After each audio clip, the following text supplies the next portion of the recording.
Sa iba pa nating tampok na balita, nagsimula na ang pilot program para sa Daylight Saving Time sa city government ng Baguio.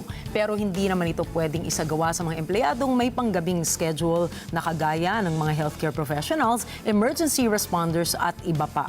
Si Veng Pongsila sa balita.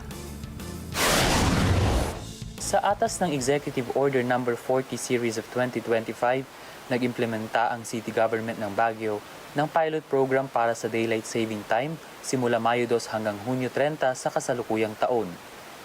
Ang implementasyon na ito ay naglalayon na 80% ng mga empleyado ay dapat mapanatili ang working hours mula 7 a.m. hanggang 4 p.m.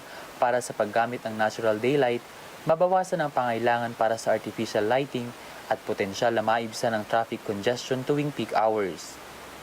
Ang 20% naman ng mga empleyado ay dapat manatili sa 8 a.m. to 5 p.m. na schedule ng trabaho.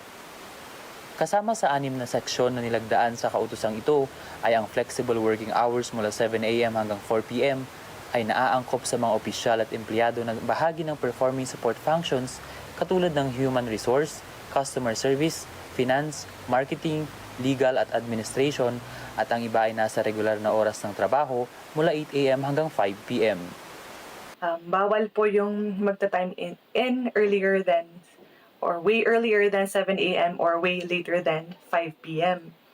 And being part or one of the younger ones in our division in our office, so kami po we're part of the 80%, so we will have to report for work from 7 a.m. to 4 p.m. So it's quite a challenge kasi sanay po kami sa 8 a.m. to 5 p.m. Gayunpaman, hindi ito mailalapat sa mga empleyadong nasa night shift at mga empleyadong ang mga tungkulin ay mahalaga sa labas ng regular na oras ng trabaho katulad ng mga healthcare professionals, emergency responders at iba pa. Samantala, sa bahagi ng Section 2 ay ang pagsusumiti at pagsubaybay ng flexi time schedule. Ang mga administrative officers na namamahala sa human resource management functions ay dapat maghanda at magsumiti ng mga flexi time schedules ng mga opisyal at empleyado sa kanilang mga opisina alinsunod sa mga probisyon at naitinakda at subaybayan ang mahigpit na pagsunod ng mga empleyado sa kanilang napiling flexi time na hindi dapat mas maaga sa alas 7 ng umaga at ang pag-uwi ay hindi lalagpas sa alas 5 ng hapon.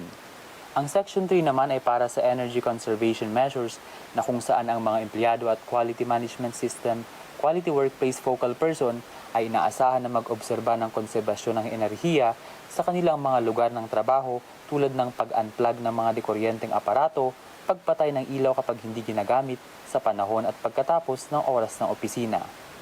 The main provisions or purposes of the order is for the employees to contribute to conserving energy, electricity, and other utilities.